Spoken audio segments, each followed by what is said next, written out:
Before humans, before cities, before even the dinosaurs, Earth nearly ended. Not once, not twice, but 5 terrifying times. Everything, plants, oceans, animals, almost disappeared.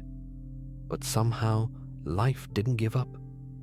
It bent, it broke, but it didn't stop. And in those darkest moments, Earth taught us something beautiful. But before we begin, where are you watching this from? What city? What country? What time is it in your part of the world? Early morning, late night, or somewhere in between? Let me know in the comments. I love seeing how far this sleepy little universe stretches. So now, let's begin a slow, peaceful journey. We'll uncover 15 deep lessons from the times the world almost ended. They're not just about science, they're about survival, and they might just help you face your own hard times. 1. Life is brave even when it's small. A very long time ago, before there were trees, before the first animals walked on land, before the skies were filled with birds, life was mostly in the oceans. The earth was still young, wild, and unfamiliar. But even back then, the oceans were full of strange, tiny living things. There were no whales, no fish as we know them, no dolphins or turtles, just tiny sea creatures, soft-bodied animals, and early coral-like forms growing in shallow, warm waters. For a time, the planet was calm. The ocean was like a peaceful cradle, gently holding life in its arms. These tiny organisms multiplied, explored, and filled the seas with quiet motion and color. The underwater world was alive. Then something happened. Something big, something cold. The temperature began to drop, slowly then more quickly. Glaciers formed, ice began to spread across the surface of the earth. Snow covered the land, and the oceans, which once felt warm and safe, began to freeze. The water that once danced with life became cold, still, and silent. This was Earth's first mass extinction. Life, so full and vibrant just a few thousand years before, began to vanish. Creatures that had lived peacefully for millions of years couldn't survive the drop in temperature. Their food disappeared. Their homes, reef systems, shallow waters collapsed. Whole groups of sea animals simply faded from existence. It was quiet. It was lonely.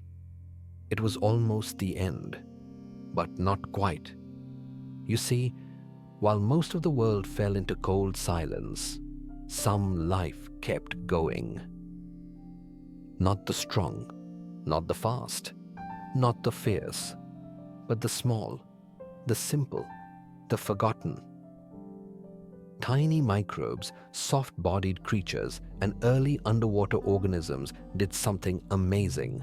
They didn't fight, they didn't panic, they just hid. They found tiny cracks in the seafloor, deep holes in the ocean's bed.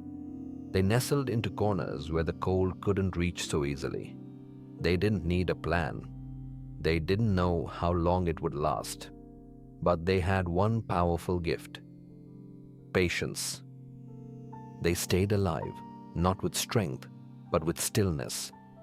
Not by doing more, but by doing less. They waited, and the world kept turning. Seasons passed. Ice covered the continents. More time passed, and eventually, slowly, the ice began to melt. The earth warmed again. The oceans began to flow. The sun reached farther, and the tiny survivors emerged.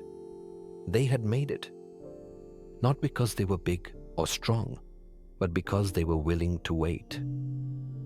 Because they didn't give up. Because they adapted by stepping back, not stepping forward. And from those tiny survivors, life began again. The oceans filled once more. New creatures evolved. New ideas took shape. A new world was born from the few who stayed hidden, quiet, and alive. What does this mean for us? Sometimes in life, we feel like we have to fight everything. We think we have to be the loudest, the strongest, the boldest to make it through hard times. But the truth is, sometimes the strongest thing you can do is pause. When your world feels cold, when everything feels uncertain, when you feel like you're losing, maybe what you need most isn't to push harder. Maybe what you need is to rest, to breathe, to find your quiet space, and trust that the ice will melt, because it will.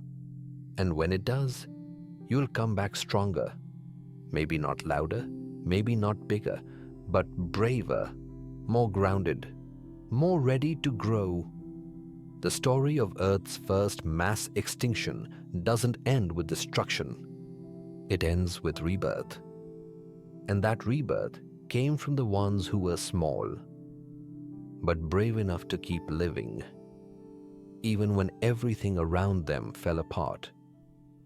So the next time you feel small, like your voice doesn't matter, like your presence is overlooked, like you don't belong, remember this: small doesn't mean weak.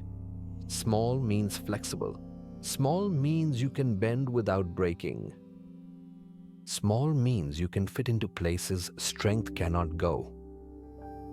And sometimes, the quietest hearts are the ones that outlast the storm. 2. Earth moves without warning.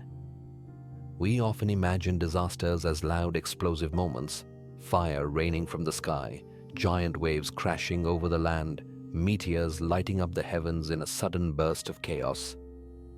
But sometimes, the biggest changes happen quietly, not with a bang, but with a slow, steady shift. So slow, in fact, that if you were standing there, you might not even notice. Long ago, after the first mass extinction chilled the Earth with ice, the planet faced a new kind of transformation. One that didn't come from the sky. One that wasn't caused by heat or freezing winds. This time, it was the land itself that moved. You see, the continents on Earth aren't locked in place. They float, not on water, but on soft, slow-moving rock deep beneath the ground, what scientists call tectonic plates. And even though they move slowly, just a few centimeters a year, that small shift adds up over millions of years. Continents crash into each other, mountains rise, oceans disappear, weather patterns change, everything moves. But when the Earth shifts, life is forced to shift with it. During one of these great geological periods, the giant land masses began drifting toward the South Pole. This wasn't a fast or violent change. It happened inch by inch, year by year. But as the land crept farther south, something powerful started to happen. Snow began to fall. Ice began to grow. Sunlight reflected off the white surface, bouncing heat back into space. Temperatures dropped again, and soon another ice age began. But this time, the cold wasn't the only danger. As the glaciers grew, they pulled water out of the oceans. Sea levels dropped. Those shallow seas, full of coral, fish, soft-bodied creatures, began to vanish. The homes of countless species disappeared, and yet, no volcano exploded, no meteor crashed into Earth, no sudden storm swept through the sky. It was just movement, continents sliding, shorelines shifting, temperatures dropping, quiet, unstoppable, deadly. More than 85% of marine life vanished.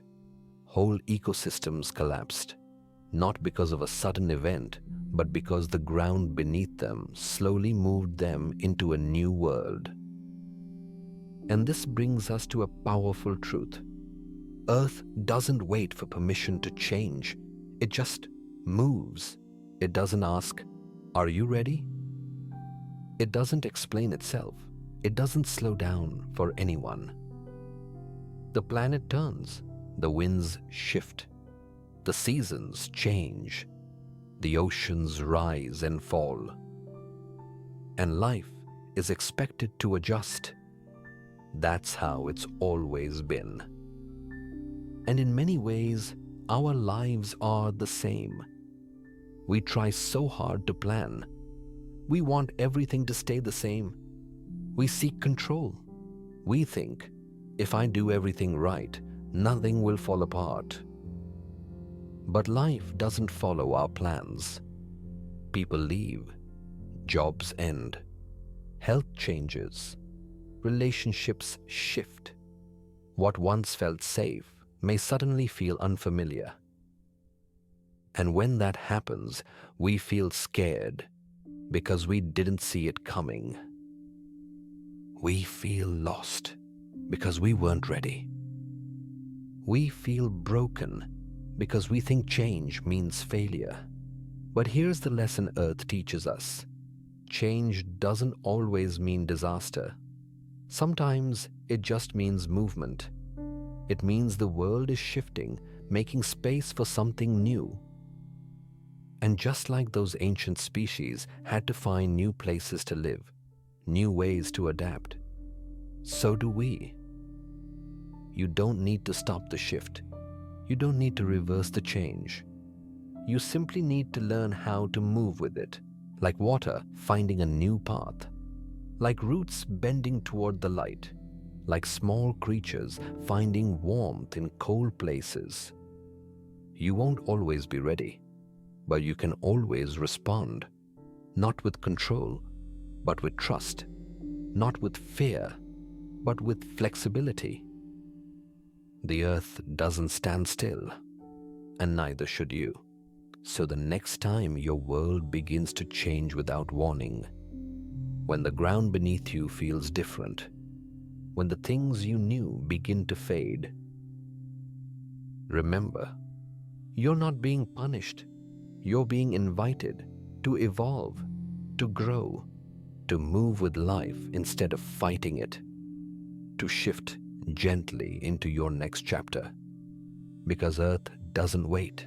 It turns, it moves, and somehow, through ice, fire, silence, and storm, life always finds a way to keep going. So will you. 3. The ocean, froze and then flooded. There are times in Earth's story where life didn't end with just one blow. It ended, came back, and then ended again.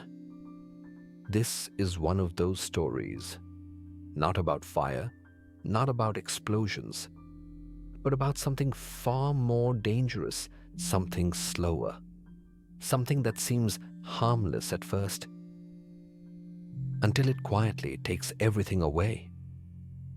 First came the cold. The land had moved. The poles had shifted. And now snow began to fall where once the sun had warmed the seas. Glaciers grew. They spread like slow giants, crawling over continents. Oceans began to freeze. The shallow waters, where coral grew and soft creatures danced, became still. Still and silent. The water didn't just get colder. It vanished, not into the sky but into ice, locked away, trapped in white mountains. The seas became shallow. The world became brittle. Creatures that needed warmth tried to flee. Some couldn't. Others froze. And millions of species faded into the fossil record, not with a scream, but with silence. Yet, in the deepest cracks of the ocean, in the darkest corners of the earth, life didn't stop. Tiny creatures, so small you could barely see them, held on. They waited. They endured. They didn't know how long it would last. They didn't expect anything. They just existed, software still, patient. And then the second change came. The ice began to melt. Slowly, almost peacefully, the glaciers shrank. The white mountains turned into rivers. The rivers turned into seas. And the oceans, once empty and dry, began to rise. But this wasn't gentle. It wasn't kind. The water returned too fast, faster than life could prepare for. It wasn't just water rising, it was everything changing. Currents shifted, temperatures climbed, the oxygen in the water changed. The chemistry of the seas was now unfamiliar. The very ocean that had once cradled life was now too warm, too fast, too unstable. And so began the second wave of extinction. The creatures who had survived the cold were caught off guard. They had adapted to the stillness, the freeze, the low light. They were not ready for the flood, the surge, the heat. Some drowned, not from lack of water, but from the wrong kind of water, the wrong temperature, the wrong chemistry. Others simply couldn't keep up. They were built for ice, and the ocean had become fire. That's the truth we don't often talk about. Surviving one storm doesn't mean you're safe from the next. Sometimes the second wave is the one that breaks you, because we spend so much energy holding on that by the time we look up, we're not ready to let go again.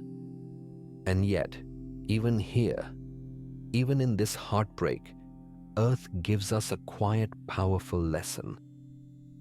It's not the cold that kills. It's not the heat.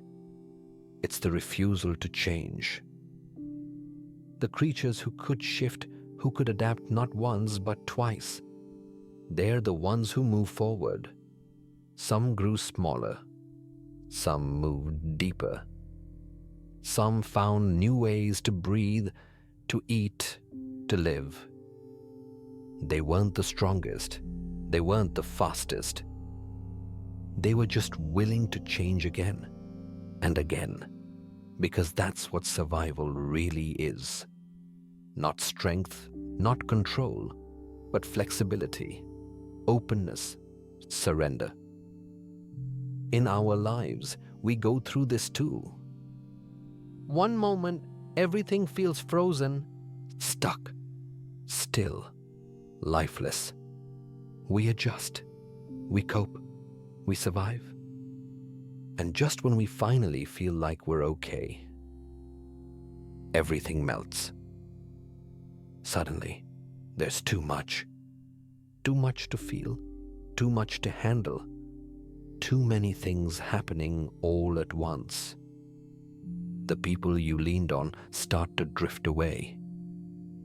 The path you followed disappears underwater, and you feel like you're drowning in something you weren't ready for. You whisper to yourself, "But I already survived the last part. Why is this happening again?" The answer? Because life keeps moving, and you must move with it. Not all storms are loud. Not all waves crash. Some come quietly, rising inch by inch until you're forced to let go of the old ground beneath your feet. And when that happens, you'll be faced with a choice. Hold on to what used to be, or grow into something new. That's what the earth teaches us here. You can't stop the freeze. You can't stop the flood. But you can stop fighting the flow. You can learn to float, to shift, to breathe in strange water, to rebuild your life even when the rules keep changing. This is what the survivors did. Not once, not twice, but again and again. And you can too. So when everything feels like it's melting, when the old structure is gone, don't panic. Let yourself move. Let yourself reshape.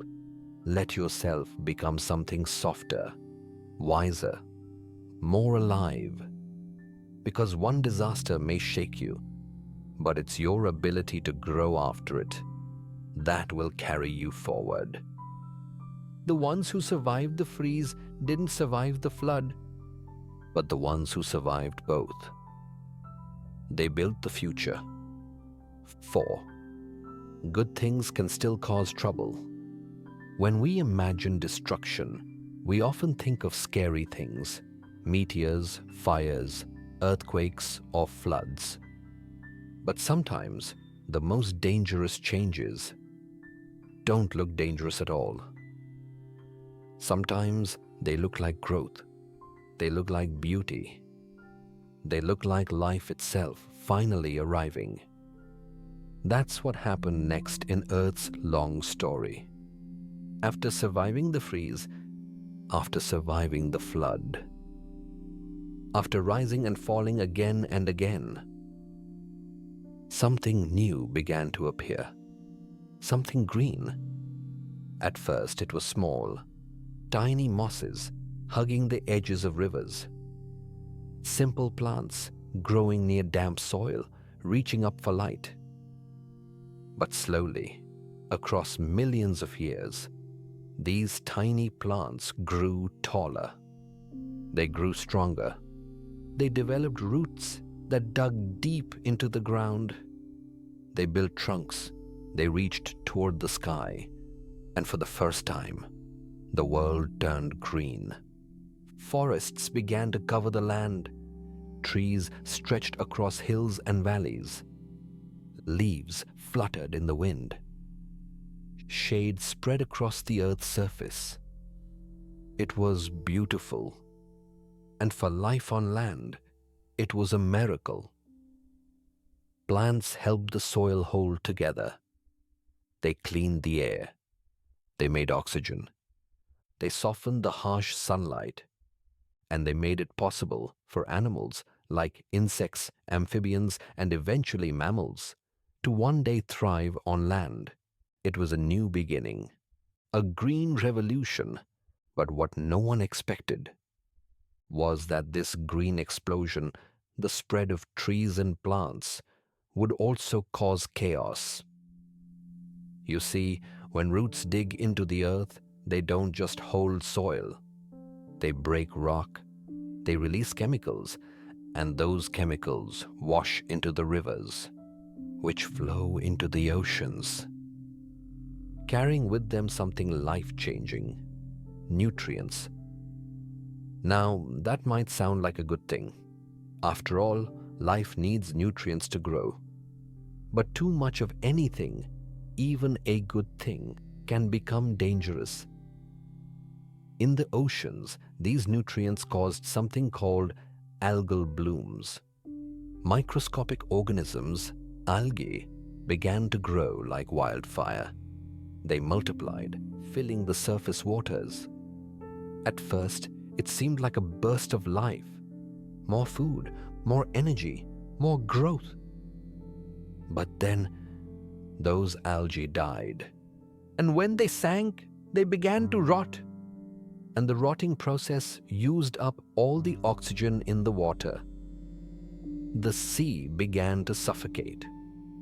Not from pollution, not from oil, but from too many dead things decaying all at once. Whole parts of the ocean became silent and deadly. No oxygen, no movement, no life. The very thing that had helped the land become alive was now killing the sea. And that's when we learned something surprising. Even good things, if left unbalanced, can cause harm. Growth is beautiful. Progress is powerful. But if we are not careful, even the most innocent changes can create consequences we never saw coming.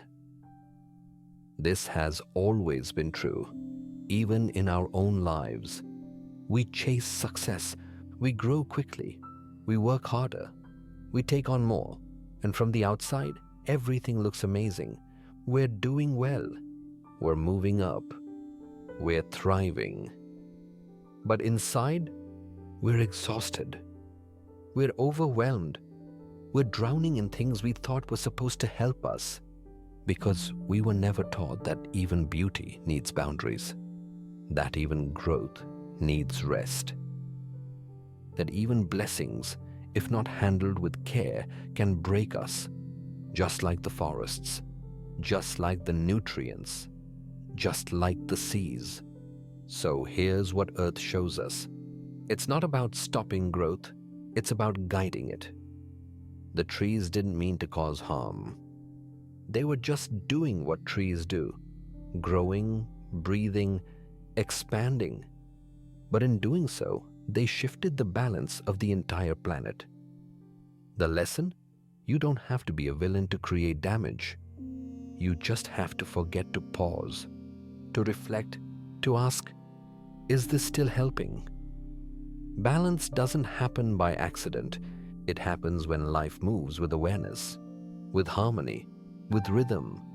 And sometimes that means saying no to more, saying no to faster, saying no to everything that looks good, but might be pulling you into silent chaos. Because the sea didn't scream when it lost its oxygen. It just went still. It just stopped breathing. And no one noticed until it was too late. Don't wait until the silence comes. Don't wait until your growth becomes your storm. Check in, breathe, rebalance, and remember, even the greenest things can cause harm if they grow without care. And even the most beautiful changes can end in quiet collapse if we forget to protect the balance that keeps everything alive. 5. The sky can turn on you. When we think of the sky, we often imagine something safe, blue and wide, open and calm, the place where light lives, the roof above our heads. We look up and feel peace. We watch clouds drift and feel small in a good way. The sky is our ceiling, our comfort. But once in Earth's deep past, that sky changed, not softly, not slowly, but with force and fire. It began deep underground, in cracks within the planet's crust. Volcanoes, ancient and vast, began to wake up. Not just one, not just a few, but many. They didn't roar once and sleep again.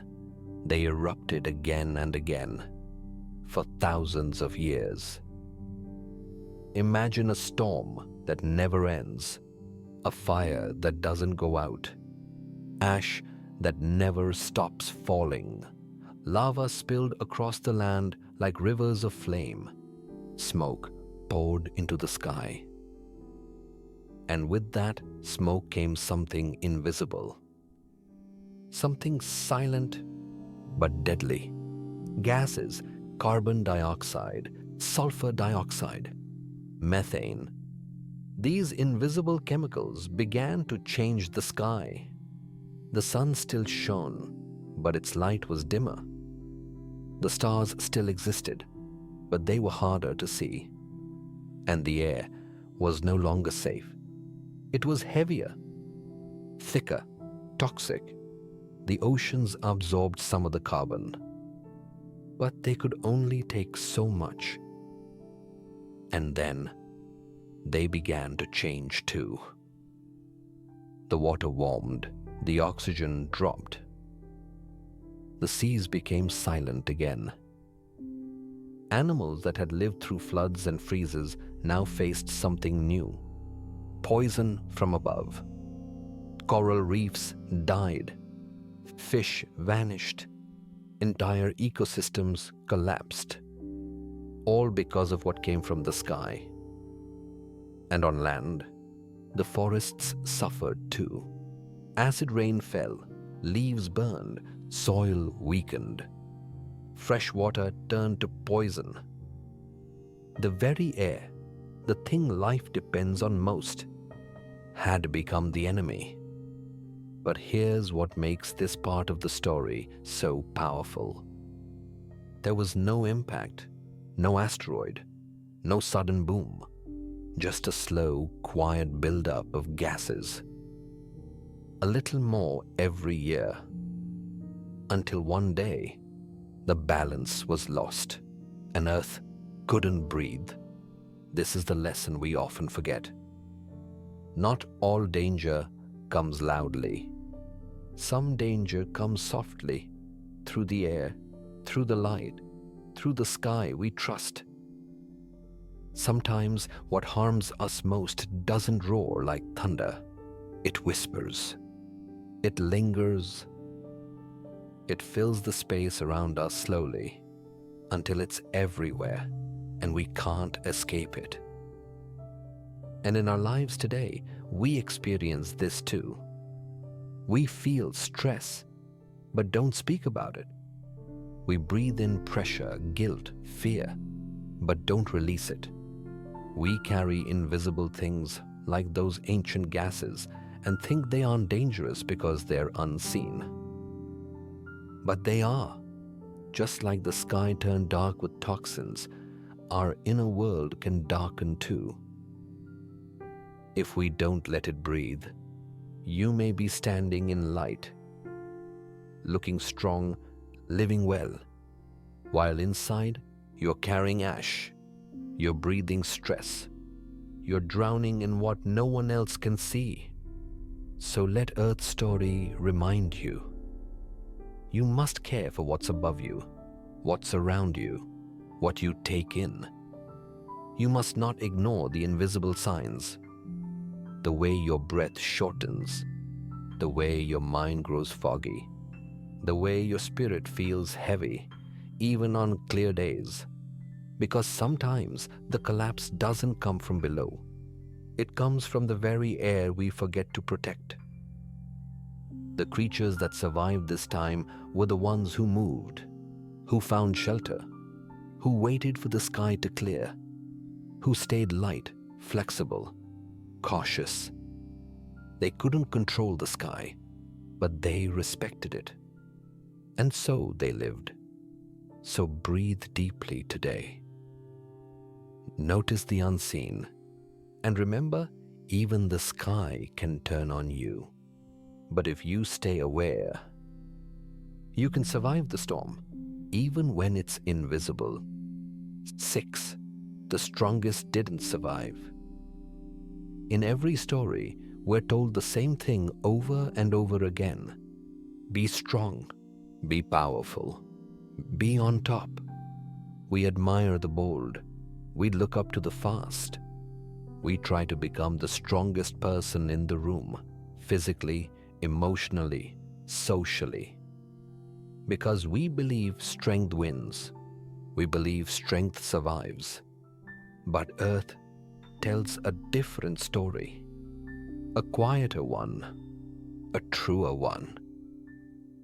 There was a time in our planet's past when the oceans were full of giants.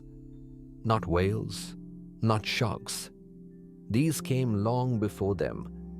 These were placoderms, armored fish with thick plates for skin and powerful jaws that could crush almost anything. They were kings of the sea, gliding through water like ancient tanks, fast, heavy, dominant. Some grew massive, with jaws so strong they could bite through bone. Others moved slowly, but had no need to hurry. No one could challenge them. They were at the top of the food chain. They ruled with force. Around them swam smaller creatures, softer, simpler, unremarkable. They didn't look like much, but they were watching, learning, waiting. Then Earth shifted again. The temperature of the oceans changed. Oxygen levels dropped. The balance of life tilted. And suddenly, strength wasn't enough.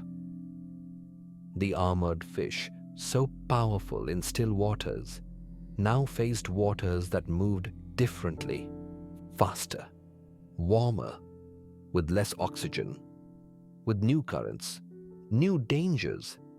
And all that armor, it became a trap. They were too heavy to swim far, too slow to escape bad conditions, too dependent on the old world that no longer existed. And just like that, they began to disappear. Not because they were weak, but because they couldn't adapt.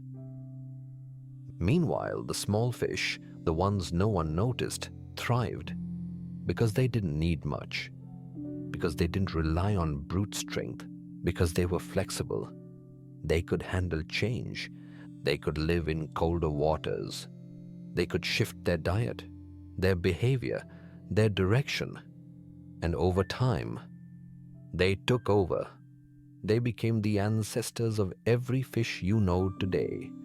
Sharks, salmon, goldfish, even the creatures that would one day walk on land. Not because they were stronger, but because they could evolve. That's what this moment in Earth's story tells us. It's not the loudest who lasts, it's the one who learns. The strongest didn't survive. The wisest did. The softest did. The ones who were ready to let go of who they were and become something new. And we feel this in our lives too. We try so hard to be strong, to never cry, to never break, to always stay in control. But then life shifts. Things fall apart. People leave. Plans fail. The old way stops working. And suddenly, our strength doesn't protect us anymore. It holds us back. It becomes armor too heavy to carry through a storm. And in that moment, we're forced to ask, am I willing to let go of being strong? So, I can start being smart, being soft, being open, being alive. The world doesn't reward the strongest. It rewards the most adaptable. Survival isn't about winning. It's about becoming. Becoming something that fits the new world. Something that flows with change instead of fighting it. Something that bends without breaking. You don't need armor. You need awareness. You need movement. You need the courage to evolve. Because even the mightiest creatures were lost, not because they were defeated, but because they stayed the same while the world moved on. Don't let that be you. Don't cling to who you were just because it once worked. Don't wear strength like a shield that stops you from growing. Let yourself be soft. Let yourself change. Let yourself outlast the storm, not with power, but with presence. The strongest didn't survive, but the quiet ones did. The flexible ones, the ones who said, I may not know what comes next, but I'm ready to become someone who can survive it. And those are the ones who built the future. 7. When the oceans stopped breathing. Imagine standing at the edge of the ocean, the waves gently rising and falling, the salt in the air, the rhythm of breath, of the sea, of the wind, of the world itself. For billions of years, the ocean was the heartbeat of life. It cradled the first cells. It protected the first swimmers. It carried the music of creation in its currents. But then, the ocean began to lose something essential. Not light, not warmth, but breath. The water stopped breathing. It didn't happen all at once. It never does. It started with tiny things, microscopic algae growing in the warm shallows. Fed by nutrients washed down from new forests, broken rocks, and flooding rivers. They grew fast, too fast, and then they died. And when they died, they sank, layer upon layer of dead algae falling to the seafloor, and with every layer, something was stolen. Oxygen, because death takes energy. Decay needs fuel, and the fuel it used was the ocean's breath. The sea, once filled with oxygen, began to choke.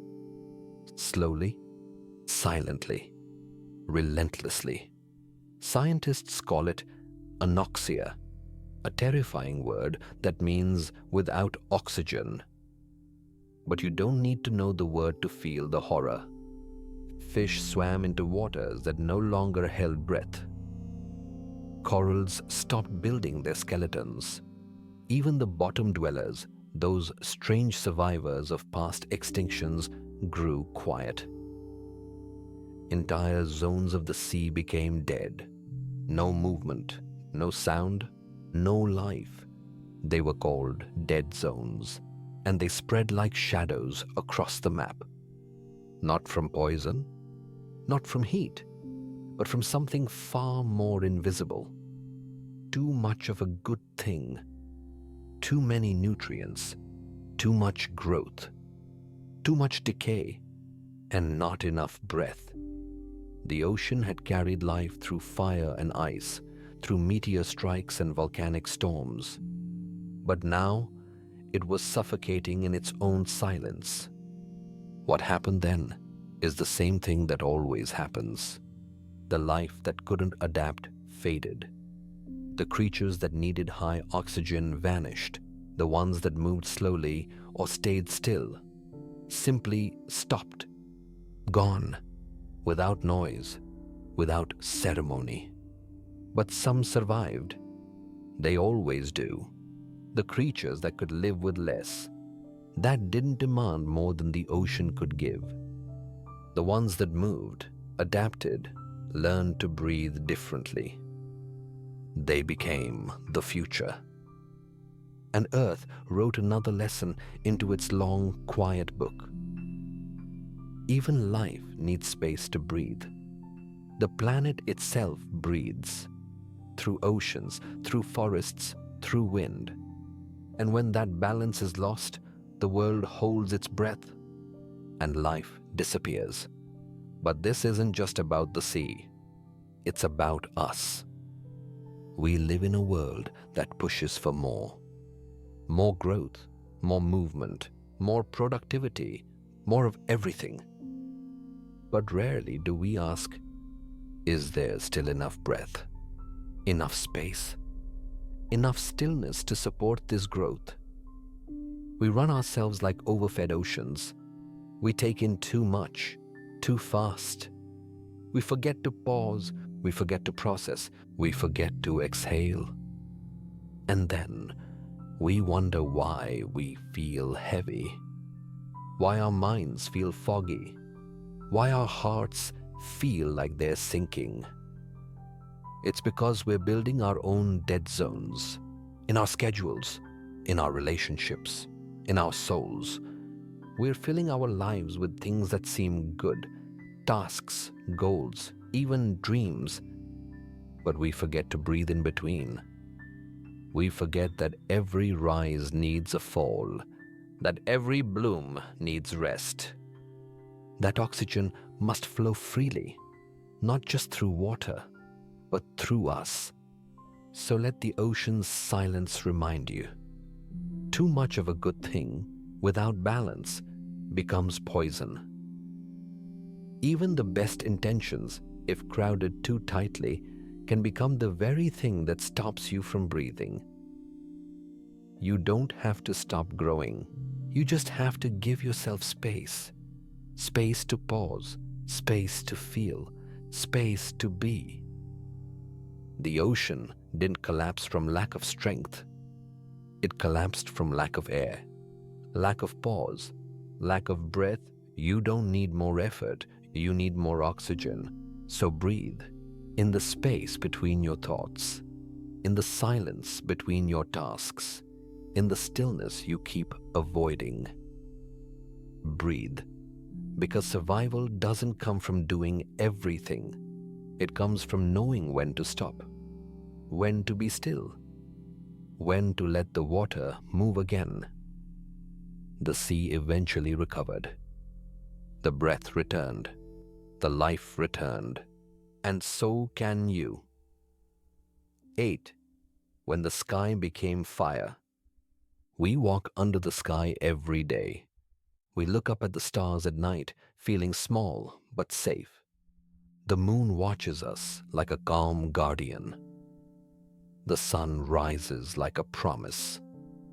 The clouds drift quietly like dreams in daylight. But sometimes, the sky doesn't protect. It punishes. And once, long ago, it did exactly that. It began with silence. A normal day millions of years ago. The forests full of life. Dinosaurs walking, swimming, hunting, playing. The air thick with birds, insects, flying reptiles. Everything was alive. And then, from beyond the sky, from the cold black vacuum of space, came something ancient, something fast, something no one saw coming. An asteroid, 6 miles wide, heavier than mountains, hotter than fire, and it didn't knock politely. It came crashing through Earth's atmosphere like a god made of rage. And when it struck, the world changed in a single moment. The impact was so violent, it turned air into flame. The ground shook with the power of 1,000 earthquakes. Oceans leapt from their basins. Mountains cracked. Skies turned black. A wave of heat scorched everything for thousands of miles. Not just forests, not just creatures, but the very air itself. Fires swept across continents. Ash rose into the heavens, blocking out the sun. And for months, maybe years, there was no light, no warmth, just cold, just darkness, just silence. And in that darkness, life began to disappear. The dinosaurs, the great rulers of the earth, were gone. The skies emptied. The land grew quiet. The sea too. This is what happens when the sky becomes fire. And the lesson is simple, but hard. Sometimes, destruction doesn't come from within. It comes from above, from beyond, from places you cannot reach, cannot stop, cannot understand. And that's how life is too. You can do everything right. You can build strong foundations. You can love deeply, work hard, plan carefully, and still, one moment can fall out of nowhere. A diagnosis, a betrayal, a tragedy, something you never caused, but still must survive. Because the sky doesn't always warn you before it burns. And life doesn't always wait for you to be ready. But here's the deeper truth. Even after that asteroid struck, even after the world was wrapped in darkness, some life survived. Tiny mammals, creatures small enough to hide, to burrow, to wait. And they became the future. They became the seeds of new forests, new ecosystems, new possibilities. And eventually, they became us. Because survival doesn't always belong to the biggest, strongest, or fastest. Sometimes it belongs to the smallest, the quietest, the ones who know how to go underground when the sky is falling, the ones who don't panic, who don't fight the fire, but wait it out. So what does that mean for you? It means sometimes the pain you feel is not your fault. It means sometimes the chaos in your life wasn't caused by you. It fell on you.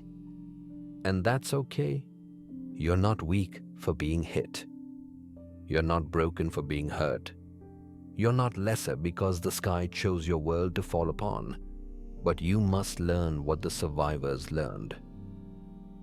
Don't try to fight the sky. Find shelter. Find stillness. Wait for the storm to pass. Not everything can be fixed in the moment. Sometimes healing comes later, after the ash has settled, after the fires have died, after the sky has cleared. And that's okay. You don't need to rise right away. You just need to stay alive. Because just like Earth, you are capable of rebirth, of regrowth, of becoming something no one ever saw coming. From the fire, forests grow again.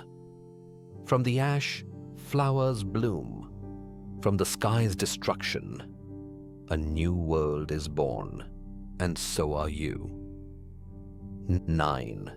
The volcanoes that almost unmade the world. Not all disasters fall from the sky. Sometimes they rise from within, from deep beneath the ground, from places we don't see. But that burn, tremble, and churn quietly under our feet. Beneath Earth's surface lies a world of pressure, a world of heat, of molten rock, liquid fire, and ancient hunger. Most days it stays there, hidden, contained, unseen. But pressure doesn't ask for permission forever. And one day it rose. There was no warning siren, no clock counting down, just rumbling. A slow rising growl from the core of the earth itself. And then a crack, a scream of steam, and the sky turned black. This was no ordinary volcano. This wasn't a single mountain erupting and quieting. This was traps, massive volcanic events that lasted not minutes, but millions of years. A series of eruptions so vast, so unstoppable, they didn't just reshape mountains. They rewrote the sky. Lava didn't flow. It flooded entire continents. Smoke didn't rise. It blanketed the atmosphere. Poisonous gases like sulfur dioxide and carbon dioxide filled the air. The sun dimmed. Rain turned to acid. The oceans changed their chemistry. Oxygen fell. Temperatures dropped, then rose, then dropped again. Wild, impossible shifts that left every creature confused, desperate, lost. Whole food chains collapsed. Forests turned to ash. Even the air was a weapon. And slowly, the world began to die. Not from what hit it from the outside, but from what erupted from within. This is one of Earth's harshest lessons. Sometimes what destroys you isn't what attacks you. It's what builds inside you until it can't be held anymore. And this isn't just a story about rocks and lava. It's a story about all of us. Because we too hold pressure beneath our surface. We bury things deep. Anger, grief, pain, trauma, resentment. We don't talk about it. We don't show it. We just push it down, deeper and deeper. We smile. We say, "I'm fine." We keep going, but pressure doesn't disappear. It waits, and the longer it waits, the hotter it becomes, the heavier it becomes, until one day it finds a crack and it erupts, sometimes in a burst of rage, sometimes in a breakdown, sometimes in words we didn't mean, or silence that hurts more than sound. And just like Earth, when what's inside comes out too violently, it damages what's around us. Relationships break, opportunities collapse, joy becomes ash. Not because we are evil, but because we are full, too full. The volcano doesn't erupt because it hates the sky. It erupts because it can no longer contain its fire. So what do we learn from this? We learn that release must be gentle, honest, frequent. Don't wait until your emotions erupt into chaos. Let them speak. Let them flow. Let them breathe. Talk to someone. Write it down. Walk it out. Pray it through. Cry if you must, because emotions are not poison. But silenced emotions become volcanic. Just as Earth needs pressure vents, you need ways to release, to soften, to cool, to heal. And here's the hopeful truth. Even after the biggest eruptions, Earth grows again. The blackened lands become green. New rivers form. New life rises from old ash. The soil after a volcanic eruption is rich. So rich, it becomes some of the most fertile on Earth. Why? Because destruction, when faced and processed, can become rebirth. And so can you. You're allowed to feel everything you feel. You're allowed to hurt. You're allowed to be overwhelmed. But don't keep it buried. Don't wait for eruption. Release it kindly, little by little, so that when life shakes, you don't break. You breathe. The 10th day Earth almost froze forever. There was a time when the world nearly disappeared under ice, not for a season, not for a year, but for millions of years. We call it Snowball Earth, a time when nearly every corner of the planet was locked in frost. Glaciers crept across the equator. The oceans turned to slush. The winds howled over frozen deserts. The Earth had always changed.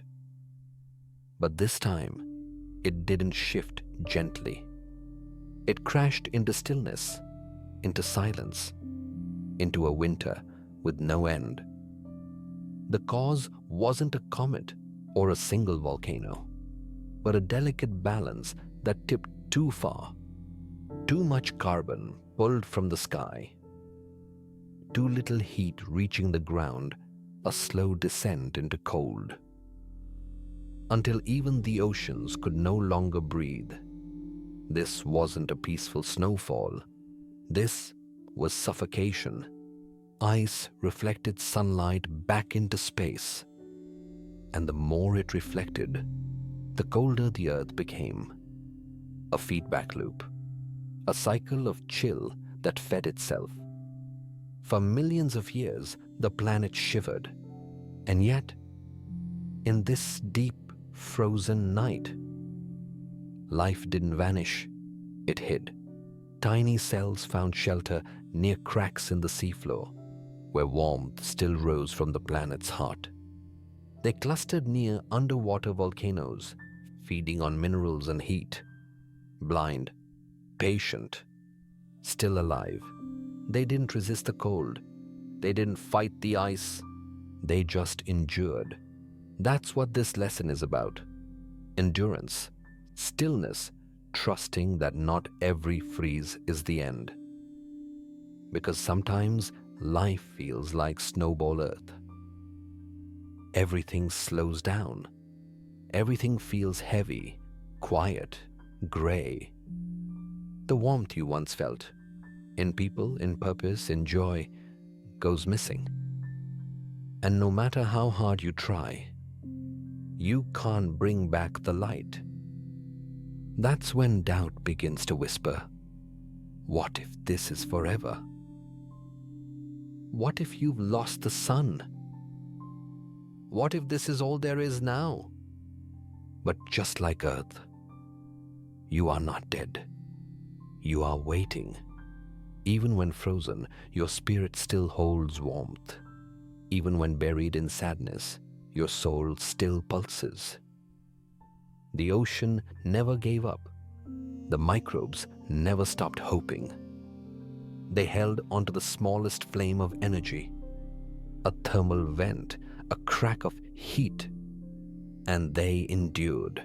And eventually, the sun returned.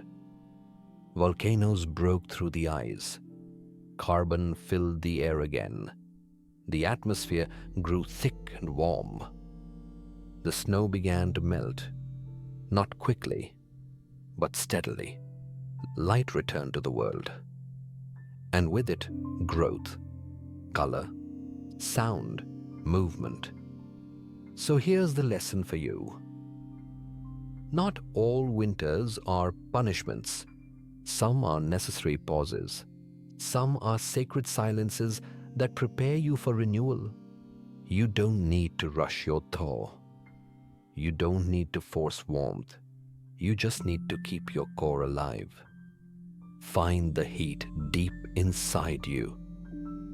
A single memory, a single dream, a single reason to keep breathing. Let that be your thermal vent. Let that carry you through the freeze, because spring always follows winter. Not because you force it, but because the earth was built to heal. And so were you.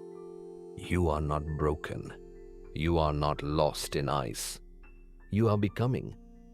And when the sun returns, when your snow begins to melt, when the light touches your skin again, you will bloom, not in spite of the freeze, but because of it. 11th, the winds that turned to poison. There was once a time on Earth when the wind felt soft, the sky looked blue, the trees swayed peacefully, and the world on the surface seemed perfectly normal. But underneath that calm, something invisible was building, something deadly.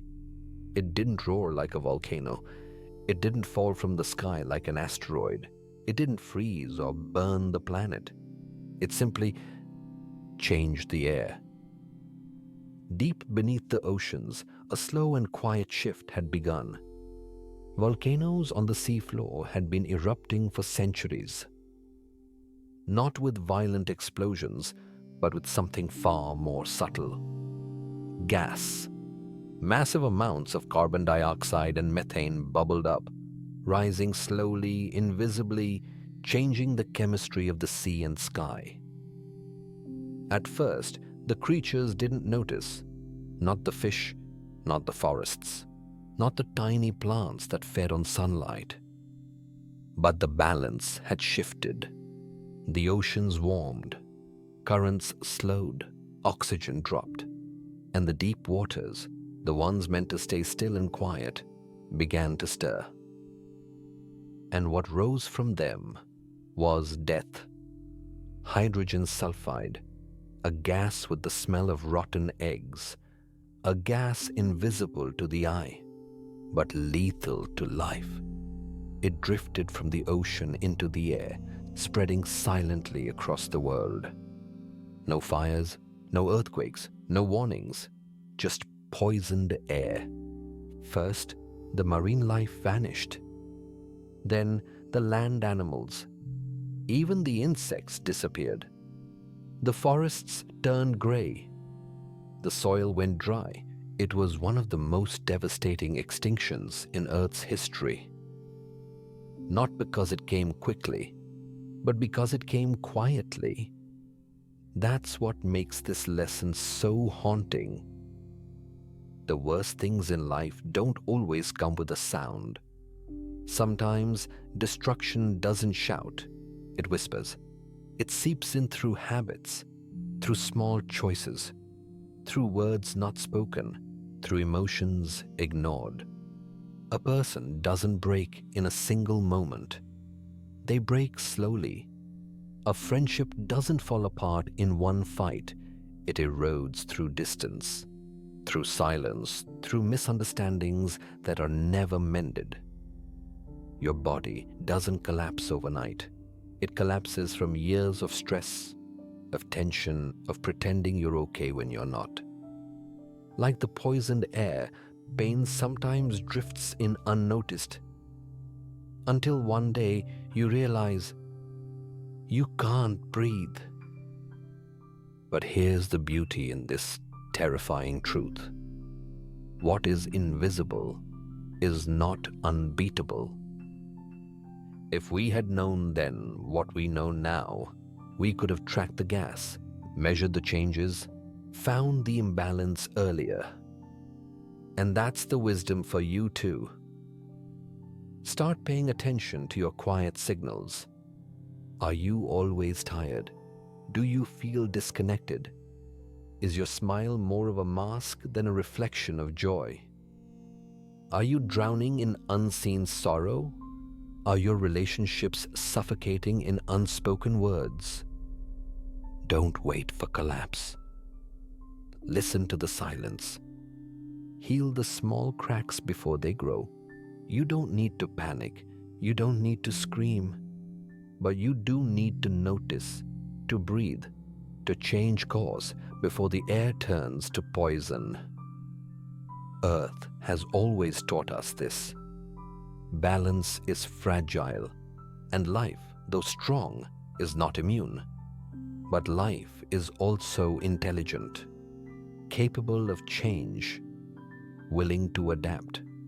So take this lesson to heart.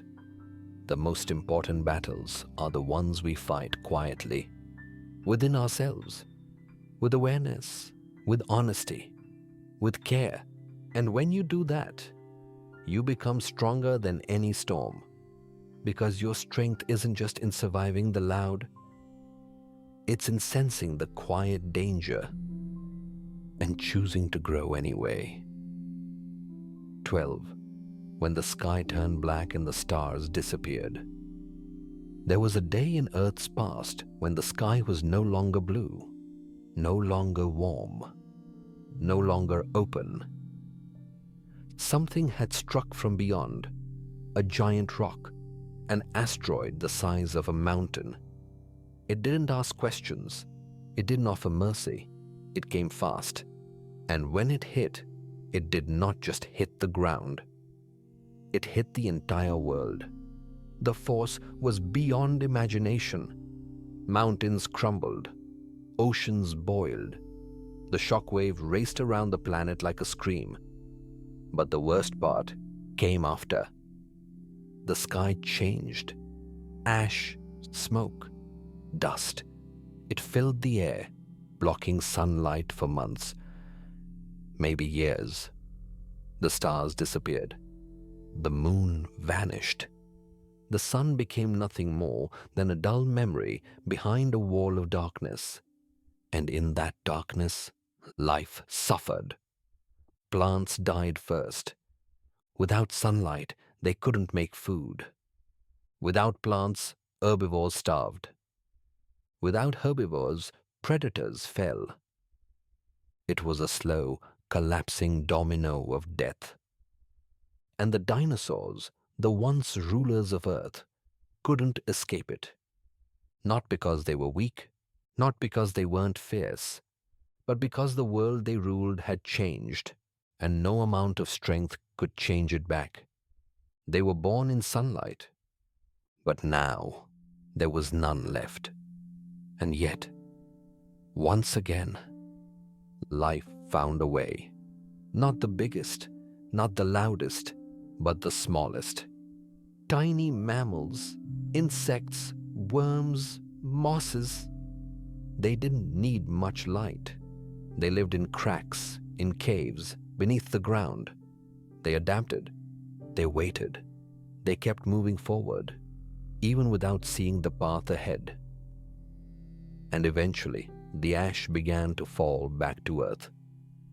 The skies began to clear, and light, sweet, golden, quiet light, came back. This is more than a history of a falling rock. It is a story we all live at some point in our lives. Because sometimes your sky goes dark. You don't know why. You don't know when it will clear. You just know it hurts. You feel lost, disconnected, as if every star that once guided you has disappeared. No answers, no clarity, no hope, just shadow. And in those moments, people often panic. They try to force the light back. They pretend to smile.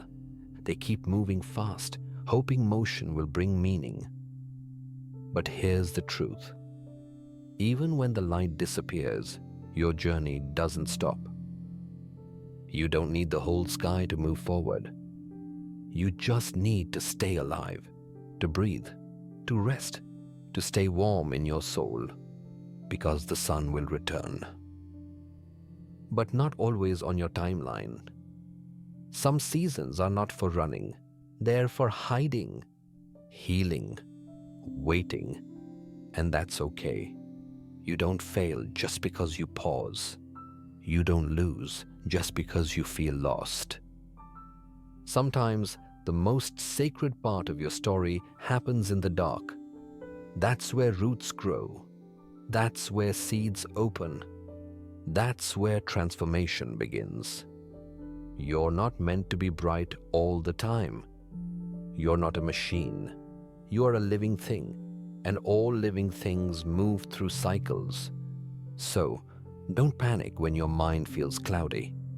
Don't curse the fog. Don't fear the silence. Sit in it. Let it whisper to you. Let it teach you. Because light will come again. And when it does, you'll rise not just as the person you were, but as someone who endured, who evolved, who learned how to walk in the dark without losing their way. That is real strength. And here's something beautiful to remember. The stars never left. You just couldn't see them. 13. The mountains that bled fire for 1,000,000 years. Imagine a land where the ground never stops shaking, where the sky is filled with smoke for generations, where rivers run with lava, not water, where fire becomes the weather and the very earth beneath your feet never cools down.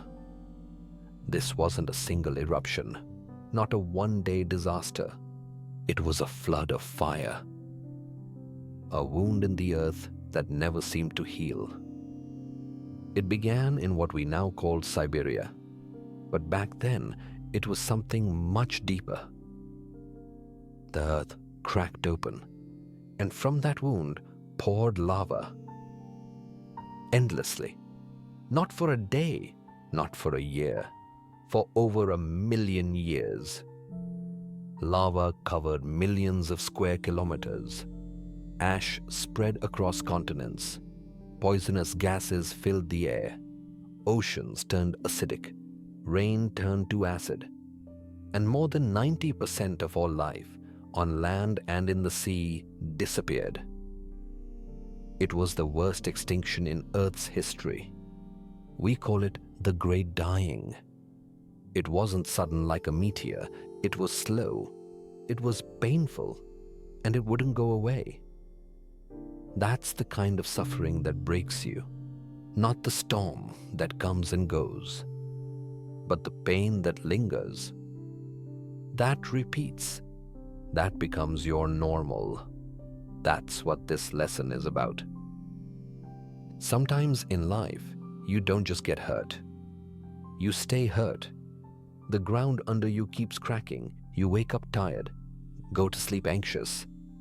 hope for change, but nothing changes. You cry without reason. You smile out of habit. You survive, but you don't feel alive. That's what it feels like to live during a million-year eruption.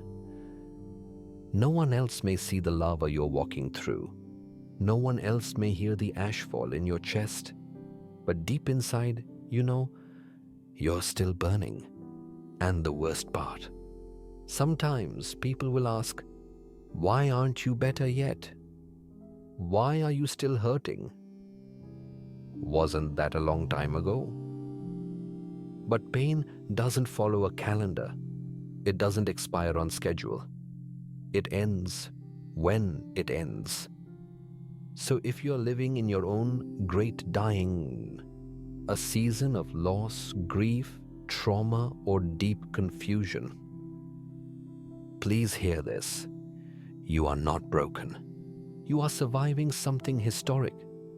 The earth took millions of years to recover, but it did recover. After the fire stopped, the air began to clear.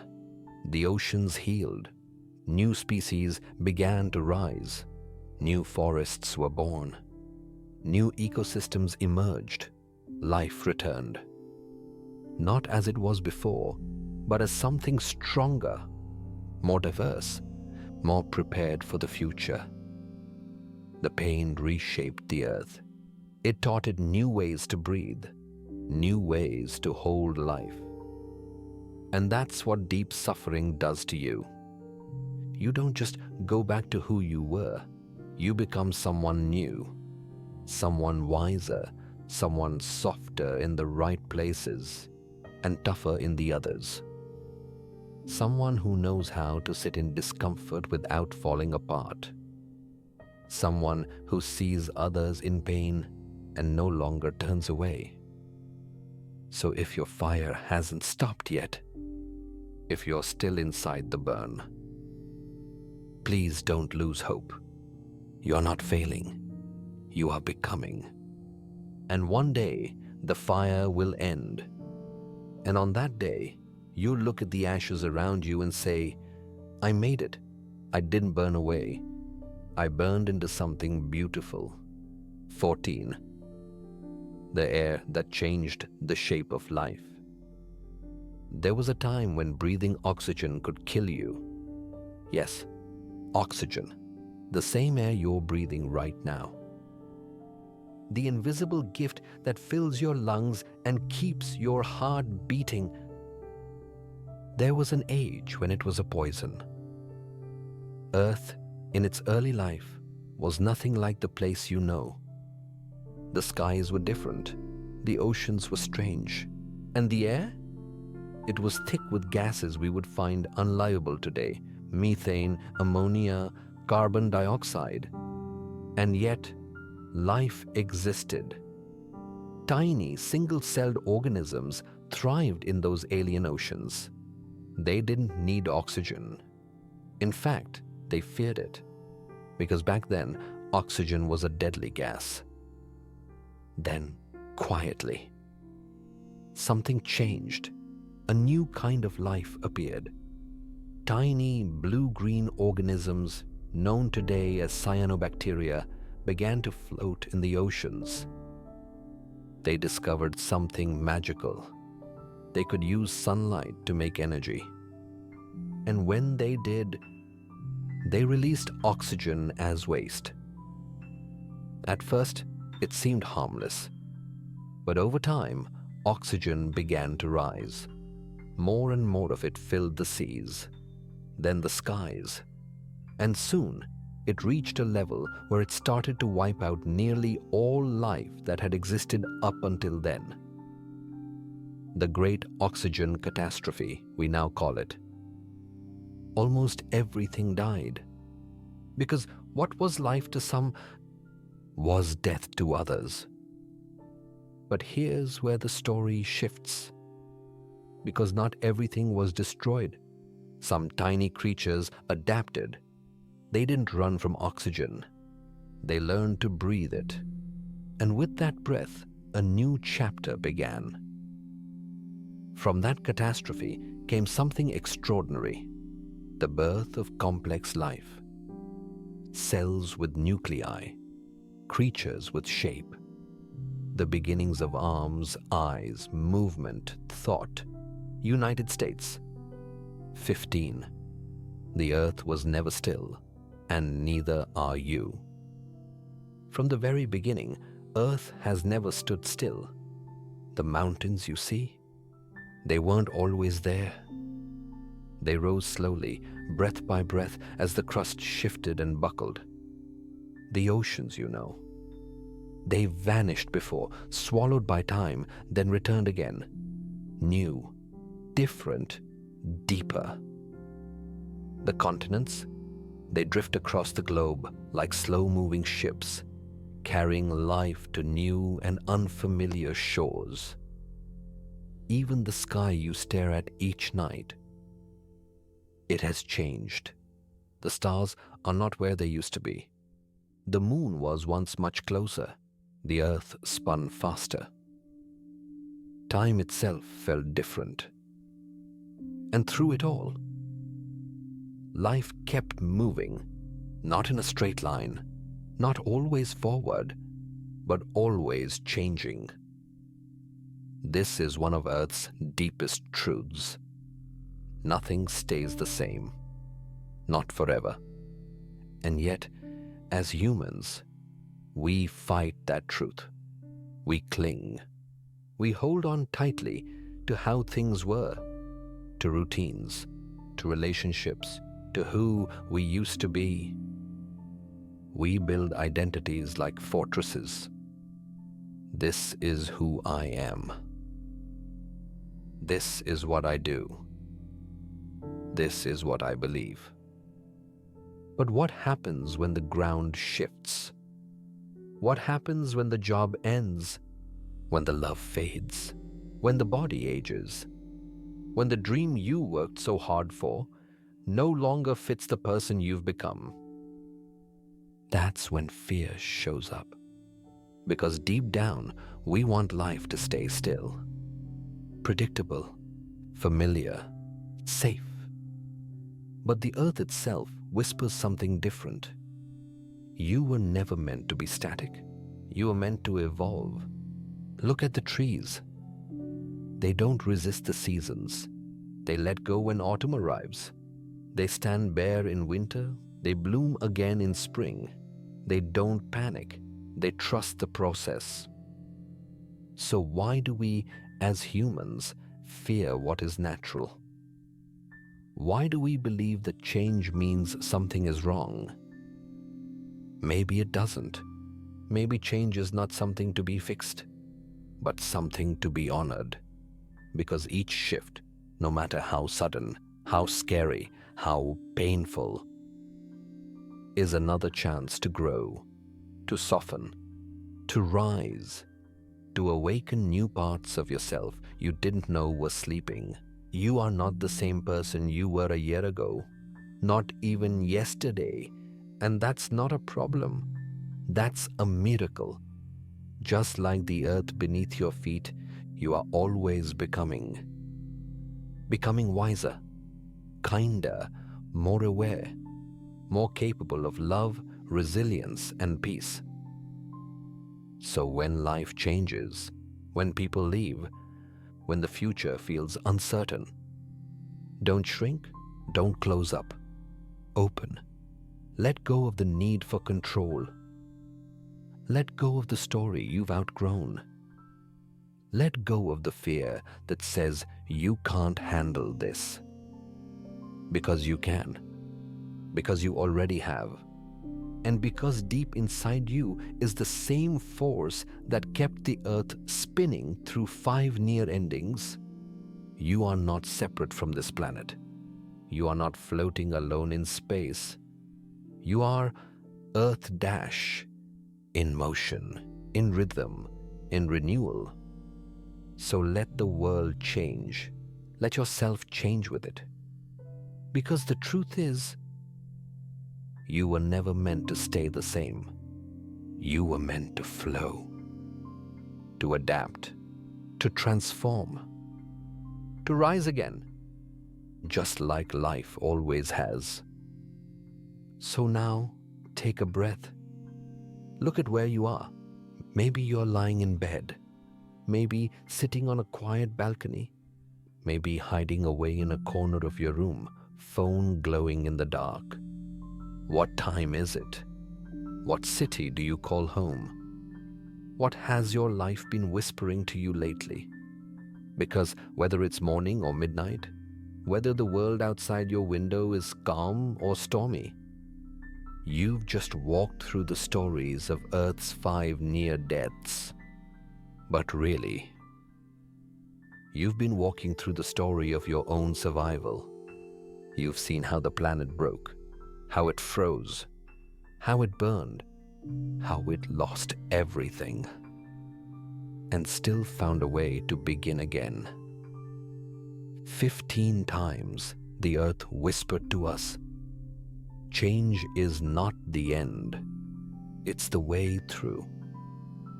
So if you feel like you're falling apart, if your sky has turned black, if your soul feels like cracked ground, too dry for anything to grow, just remember, the Earth once stood where you are, afraid, shattered, empty, and still it rose.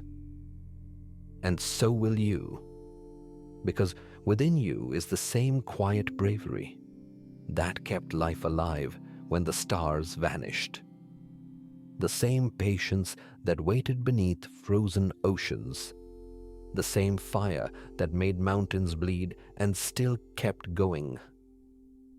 You are made of stardust, of oceans, of survivors, of billions of years of unbreakable will.